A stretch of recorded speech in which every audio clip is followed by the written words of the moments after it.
হেফাজতের ঘোষণাপত্রে নারী সংস্কার কমিশন পুনর্গঠন, শাপলা ও জুলাই গণহত্যার বিচার সহ 12 দফা, 23 মে বিক্ষোভ সমাবেশ। গণহত্যার বিচারের পাশাপাশি ভারতীয় আধিপত্যবাদ ও আওয়ামী ফ্যাসিবাদের দালালদের বিচার করতে হবে। চিকিৎসা শেষে 5 মে 2 পুত্রবধূকে নিয়ে দেশে ফিরছেন বিএনপি চেয়ারপারসন খালেদা জিয়া। অচিরেই ফিরবেন তারেক রহমান।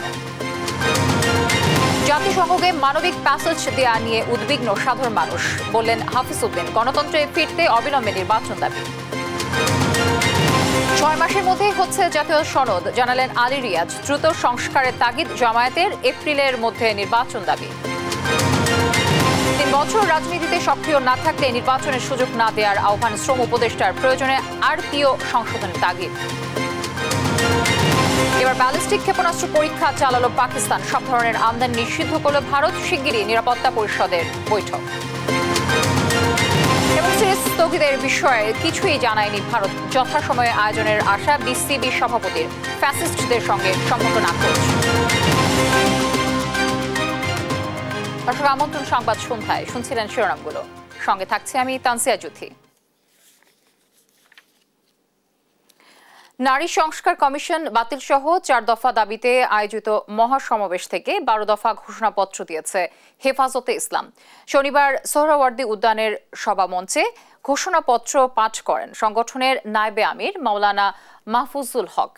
এ সময় নারী সংস্কারের নামে কোরআনকে কটাক্ষ করা হয়েছে দাবি করে জড়িতদের বিচার দাবি করেন যুগ্ম মহাসচিব মামুনুল হক। দাবি আদায়ে 23 মে সারা দেশে বিক্ষোভ সমাবেশের ঘোষণা দেওয়া হয়। মোহাম্মদ আলাউদ্দিনের রিপোর্ট। 2013 সালে রাজধানীর শাপলা চত্বরে হেফাজতে ইসলামের নেতাকর্মীদের হত্যার বিচার, নারী সংস্কার কমিশনের প্রতিবেদন বাতিল সহ 4 দফা দাবি এবং 12 দফা ঘোষণাপত্র দিয়েছে হেফাজতে ইসলাম। শনিবার রাজধানীর সোহরাওয়ার্দী উদ্যানে মহাসমাবেশে এই দাবিগুলো তুলে ধরেন সংগঠনটির নায়েবে আমির মাওলানা মাহফুজুল হক। জানান, নারী বিষয়ক সংস্কার কমিশন ও কোরআন বিরোধী প্রতিবেদন দ্রুত বাতিল করতে হবে। সেই সঙ্গে শাপলা চত্বর ও জুলাই গণহত্যার বিচারে গতি আনতে ট্রাইব্যুনালের সক্ষমতা বৃদ্ধিরও দাবি জানান তিনি। নারী বিষয়ক সংস্কার কমিশন ও তাদের কোরআন বিরোধী প্রতিবেদন অবিলম্বে বাতিল পূর্বক আলেম ওলামার পরামর্শক্রমে ধর্মপ্রাণ বৃহত্তর নারী সমাজের প্রতিনিধিদের অন্তর্ভুক্ত করে নতুন কমিশন গঠন করতে হবে। এ সময় নারী সংস্কারের নামে কোরআনকে কটাক্ষ করেছে নারী বিষয়ক কমিশন বলে দাবি করেন হেফাজতে ইসলামের যুগ্ম মহাসচিব মামুনুল হক। বলেন, দেশের সংখ্যাগরিষ্ঠ মানুষের ধর্মীয় অনুভূতিতে আঘাত করার অপরাধে তাদের শাস্তি দিতে হবে। নারী সংস্কারের নামে আল্লাহর কোরআনকে, ইসলামকে যে কটাক্ষ করা হয়েছে, ধর্মীয় উত্তরাধিকার বিধান, পারিবারিক বিধানকে নারী পুরুষের মধ্যে বৈষম্যের প্রধান কারণ বলে আখ্যায়িত করে বিতর্কিত নারী বিষয়ক কমিশন এদেশের সংখ্যাগরিষ্ঠ মানুষের ধর্মীয় অনুভূতিতে আঘাত প্রদান করেছে। ধর্মীয় অনুভূতিতে আঘাত প্রদান করবার অপরাধে তাদের বিরুদ্ধে আমরা রাষ্ট্রের শাস্তিমূলক ব্যবস্থা দেখতে চাই। এর আগে হেফাজতে ইসলামের সভাপতি মহিবুল্লাহ বাবুনগরীর পক্ষে লিখিত বক্তব্য পড়েন দলটির যুগ্ম মহাসচিব মাওলানা আজিজুল হক। বলেন, গণহত্যাকারী ফ্যাসিস্ট আওয়ামী লীগের সব সন্ত্রাসী কার্যক্রমের বিচার নিশ্চিত করতে হবে। গণহত্যার বিচারের পাশাপাশি ভারতীয় আধিপত্যবাদ ও আওয়ামী ফ্যাসিবাদের দালালদেরও বিচার করতে হবে। এ সময় আগামী 3 মাসের মধ্যে বিভাগীয় সম্মেলন এবং 23 মে 4 দফা দাবিতে দেশব্যাপী বিক্ষোভ কর্মসূচির ঘোষণা দেয় হেফাজতে ইসলাম। মোহাম্মদ আলাউদ্দিন, দেশ টিভি, ঢাকা। আলেম সমাজ ঐক্যবদ্ধ থাকলে দেশ পথ হারাবে না বলে মন্তব্য করেছেন আমার দেশ সম্পাদক মাহমুদুর রহমান। নারী কমিশনের মতো অপ্রয়োজনীয় সংস্কার কমিশন বাতিলের দাবিও জানান তিনি। আর শাপলা ও জুলাই হত্যাকাণ্ডের জন্য আওয়ামী লীগকে দায়ী করে দলটিকে নিষিদ্ধের দাবি জানান এনসিপির মুখ্য সংগঠক হাসনাত আব্দুল্লাহ। এ বিষয়ে আরো জানাচ্ছেন আমাদের সহকর্মী ফাহিম ইউসুফ। 4 দফা দাবিতে হেফাজত ইসলামের মহাসমাবেশে অংশ নেন বিভিন্ন রাজনৈতিক ও অরাজনৈতিক সংগঠনের প্রতিনিধি ও বিশিষ্টজনরা। এ সময় দৈনিক আমার দেশ সম্পাদক মাহমুদুর রহমান বলেন, আলেম সমাজ ঐক্যবদ্ধ থাকলে দেশ পথ হারাবে না। 2013 সালের 5 মে শাপলা চত্বরে চালানো গণহত্যার জন্য শেখ হাসিনার বিরুদ্ধে মামলা করার আহ্বানও জানান তিনি। বাংলাদেশের আলেম সমাজ যদি ঐক্যবদ্ধ থাকে তাহলে বাংলাদেশের স্বাধীনতা কেউ ছিনিয়ে নিতে পারবে না। নারী কমিশন করবার জন্য জুলাই বিপ্লবের তরুণেরা জীবন দেয় নাই, তারা জীবন দিয়েছিল বাংলাদেশকে ফ্যাসিবাদ মুক্ত করবার জন্য, বাংলাদেশ থেকে ভারতীয় আগ্রাসনবাদ মুক্ত করবার জন্য। আর শাপলা চত্বরের শহীদদের তালিকা প্রকাশের জন্য হেফাজতে ইসলামের প্রতি আহ্বান জানান এনসিপির দক্ষিণাঞ্চলের মুখ্য সংগঠক হাসনাত আব্দুল্লাহ। বলেন, আওয়ামী লীগকে 5 আগস্ট জনগণ লাল কার্ড দেখিয়েছে, তাই দলটির পুনর্বাসনের চেষ্টা মেনে নেওয়া হবে না। শাপলায় যে হত্যাকাণ্ড হয়েছে, আমরা আপনাদের কাছে অনুরোধ জানাবো, এই শাপলা হত্যাকাণ্ডে যারা শহীদ হয়েছে, আজকের এই মঞ্চ থেকে এই শহীদের লিস্ট আপনারা জাতির সামনে প্রকাশ করুন। সমাবেশে ধর্ম অবমাননাকারীদের বিরুদ্ধে ব্লাসফেমি আইন পাশের দাবি জানান আলোচিত ইসলামী বক্তা ডক্টর এনায়েতুল্লাহ আব্বাসী।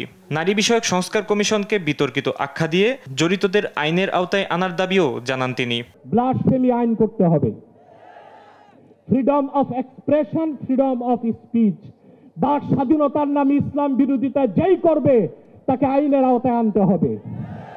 সমাবেশে কোরআন সুন্নাহ বিরোধী কোনো নারী নীতি না নেয়ার জন্য সরকারের প্রতি আহ্বান জানান বিশিষ্টজনরা। ফাহিম ইউসুফ, দেশ টিভি, ঢাকা। 5 মে দেশে ফিরছেন বিএনপি চেয়ারপারসন খালেদা জিয়া। 2 পুত্রবধূ তারেক রহমানের সহধর্মিণী ডাক্তার জুবায়দা রহমান ও প্রয়াত আরাফাত রহমান কোকোর স্ত্রী সৈয়দা শর্মিলা রহমানকে সঙ্গে নিয়ে দেশে ফিরবেন তিনি। দলের ভারপ্রাপ্ত চেয়ারম্যান তারেক রহমানও অচিরেই দেশে ফিরবেন বলে জানান নেতারা। সাইফুর রিপনের রিপোর্ট।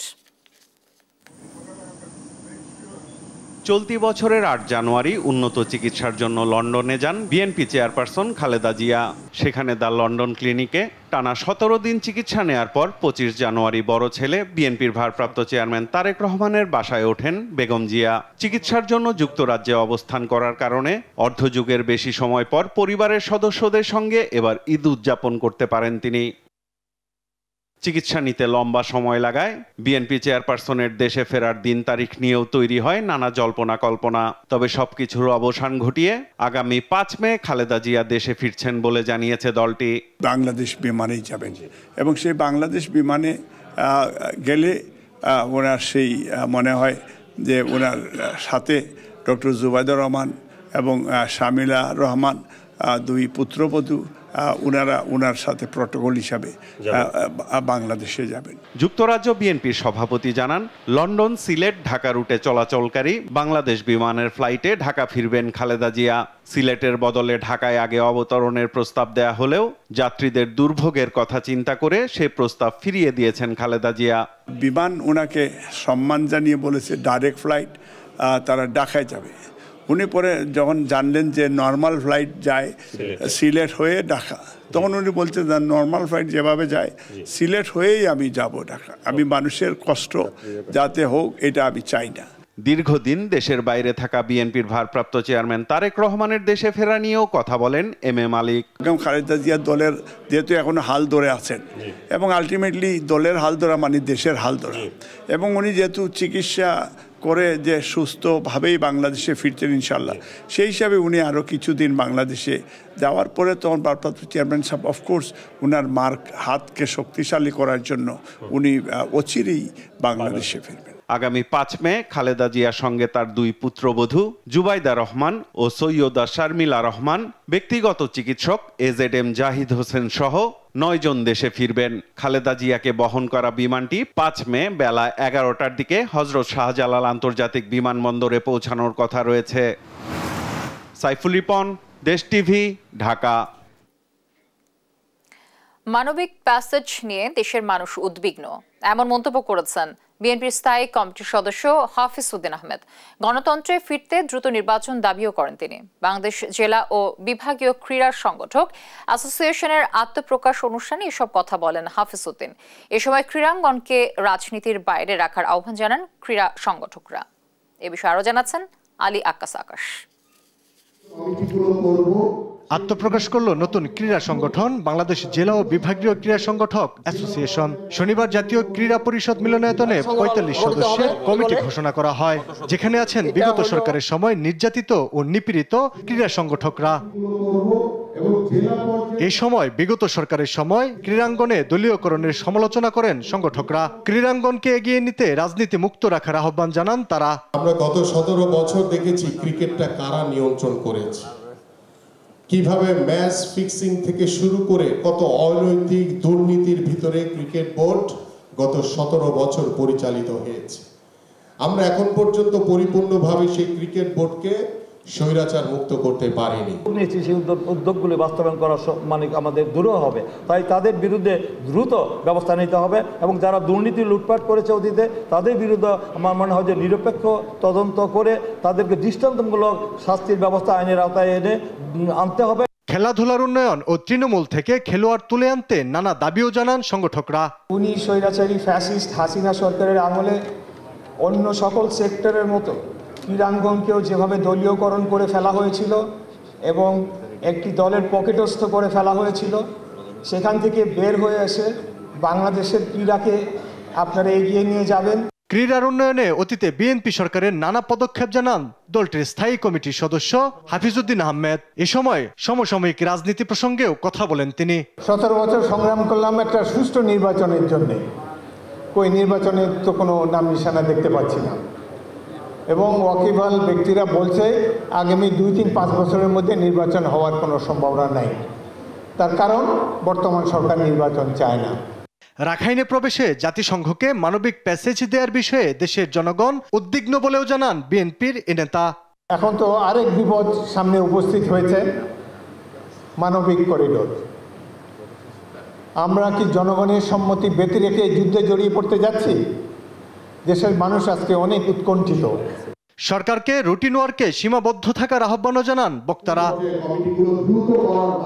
আলী আক্কাস, আকাশ, দেশ টিভি, ঢাকা।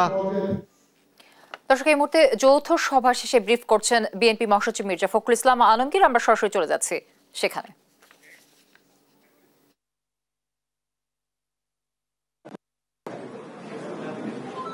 যে অসুখ হয় সেই অসুখে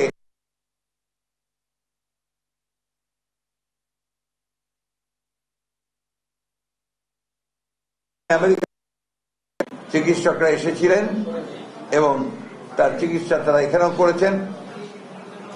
পরবর্তীকালে এই ছাত্র জনতার অভ্যুত্থানের পরে, তার মুক্তির পরে তিনি যুক্তরাজ্যে গিয়ে তার চিকিৎসা, উন্নত চিকিৎসা তার হয়েছে, তিনি সেখান থেকে ফিরে আসছেন। আমি এই কথাটার জন্য জোর দিয়ে বলতে চাই যে এই মহাদেশে দেশের বেগম খালেদা জিয়ার মতো এইরকম ত্যাগ স্বীকার করা গণতন্ত্রের জন্য এরকম নারী নেত্রী আমরা অবশ্যই খুব একটা চোখে আমাদের পড়ে না। তিনি আমাদের কাছে অত্যন্ত প্রিয় শুধু নন, তিনি আমাদের একজন। দর্শক, যৌথ সভা শেষে ব্রিফ করছেন বিএনপি মহাসচিব মির্জা ফখরুল ইসলাম আলমগীর। আমরা সরাসরি সেখানেই ছিলাম। ৬ মাসের মধ্যে জাতীয় সনদ তৈরি ঐকমত্য কমিশনের মূল লক্ষ্য বলে জানিয়েছেন কমিশনের সহ সভাপতি ডক্টর আলী রিয়াজ। জাতীয়তাবাদী সমমনা জোটের সঙ্গে সংলাপের শুরুতে এ কথা বলেন তিনি। বৈঠকে জাতীয় নির্বাচনের আগে স্থানীয় নির্বাচনের বিপক্ষে মত দেন জোট নেতারা। জান্নাতুল মোহনাকে সঙ্গে নিয়ে আরো জানাচ্ছেন নাফিয়া ফারসানা। সংস্কারের কথা শনিবার জাতীয় সংসদের এলডি হলে ঐকমত্য কমিশনের সঙ্গে বৈঠক করে জাতীয়তাবাদী সমমনা জোট এনপিপি। বৈঠক শেষে জোটের সমন্বয়ক ও NPP chairman doctor Fariduzzaman Farhad বলেন, স্থানীয় নয়, আগে জাতীয় নির্বাচন হতে হবে। নির্বাচিত সরকারি স্থানীয় নির্বাচন আয়োজন করবে। আমরা ওনাদের সুস্পষ্টভাবে বলেছি, আগে জাতীয় নির্বাচন হতে হবে, স্থানীয় নির্বাচন হবে না। আর ওনারা আবার একটা প্রস্তাব করেছিল একসাথে জাতীয় নির্বাচন এবং স্থানীয় নির্বাচন করা যায় কিনা। আমরা এটাতেও বলেছি যে ইলেকশন কমিশনই বলেছে বাংলাদেশে একসাথে জাতীয় নির্বাচন এবং স্থানীয় নির্বাচন হওয়া সম্ভব না। দেশ পুনর্গঠনে সব ধরনের সহযোগিতার কথাও জানান এনপিপি চেয়ারম্যান। আর দুই একটা বিষয় আছে, সেটা নিয়ে আমরা আলোচনা করে পরে ওনাদের জানানো হবে। এর আগে সংলাপের সূচনা বক্তব্যে অধ্যাপক আলী রিয়াজ বলেন, ৬ মাসের মধ্যে জাতীয় সনদ তৈরি করতে চায় ঐকমত্য কমিশন। আপনারা জানেন যে জাতীয় ঐকমত্য কমিশনকে 15ই ফেব্রুয়ারি 6 মাসের সময় নির্ধারণ করে দেয়া হয়েছে, যেন আমরা সকলের সাথে আলাপ আলোচনার ভিত্তিতে একটি জাতীয় সনদ তৈরি করতে পারি। আমরা সেই চেষ্টায় আপনাদের সহযোগিতা পেয়েছি। মত পার্থক্য থাকলেও জাতীয় স্বার্থে গণতান্ত্রিক রাষ্ট্র পুনর্গঠনে সবাইকে একমত হওয়ার আহ্বানও জানান ঐকমত্য কমিশন সহসভাপতি। নাফিয়া ফারজানা, দেশ টিভি, ঢাকা। জাতীয় নির্বাচন আগামী বছরের ফেব্রুয়ারি বা এপ্রিল মাসে করার পরামর্শ দিয়েছেন জামায়াতে ইসলামীর আমির ডাক্তার শফিকুর রহমান। শনিবার সকালে রাজধানীর মগবাজারে আল ফালাহ মিলনায়তনে জামায়াতের জেলা ও মহানগর আমির সম্মেলন উদ্বোধন অনুষ্ঠানে এ কথা বলেন তিনি। জানান, নারী সংস্কার নিয়ে কিছু সুপারিশ করা হয়েছে যা মোটেও সমর্থনযোগ্য নয়। মুসলমানের দেশে কিভাবে এই ধরনের একটা কমিশন কাণ্ডজ্ঞানহীন এই সমস্ত প্রস্তাবনা নিয়ে আসতে পারে আমরা বিস্মিত। কিন্তু কোরআনের বিপক্ষে দাঁড়িয়ে কোনো সুপারিশ দিবেন আর বাংলাদেশের মানুষ মেনে নেবে তা কখনো। এই জন্য আমরা ওই রিপোর্ট প্রত্যাখ্যান করিনি, আমরা ওই কমিটিকে প্রত্যাখ্যান। সংস্কার যেটা কার্যক্রম হাতে নেওয়া হয়েছে তা যদি আন্তরিকভাবে গতিশীল করা হয় এবং যদি অংশীজনেরা সবাই সেরকম সহযোগিতা করে, আমরা মনে করি সরকারের ঘোষিত সময়ের ভিতরে সংস্কার সাধন করে নির্বাচন সম্ভব। কোন দল ন্যূনতম 3 বছর রাজনীতিতে সক্রিয় না থাকলে সে দলকে নির্বাচনে অংশগ্রহণের সুযোগ না দিতে নির্বাচন কমিশনের প্রতি আহ্বান জানিয়েছেন শ্রম উপদেষ্টা ডক্টর এম শাখাওয়াত হোসেন। এজন্য প্রয়োজনে গণপ্রতিনিধিত্ব অধ্যাদেশ আরপিও সংশোধনের তাগিদ দেন তিনি। সকালে বিএফডিসি মিলনায়তনে ছায়া সংসদ বিতর্কে একথা বলেন শাখাওয়াত হোসেন। বিগত সংসদে 67 to 70% ছিল ব্যবসায়ী। যারই অর্গানাইজেশন হেড তিনি আবার ওই পলিটিক্যাল পার্টির হেড, অথবা তিনি এমপি হয়েছেন, অথবা তিনি চেয়ারম্যান কোনো কিছু। Therefore total conflict of interest. ব্যবসায়ী যদি তিনি নমিনেশন পান তাহলে তার আদিপান্ত খুঁজে দেখতে হবে যে আপনারা যখন নমিনেশন দেবেন please look into it. Election কমিশনেরও দায়িত্ব হবে সামহাও আরপিওতে পরিবর্তন আনা।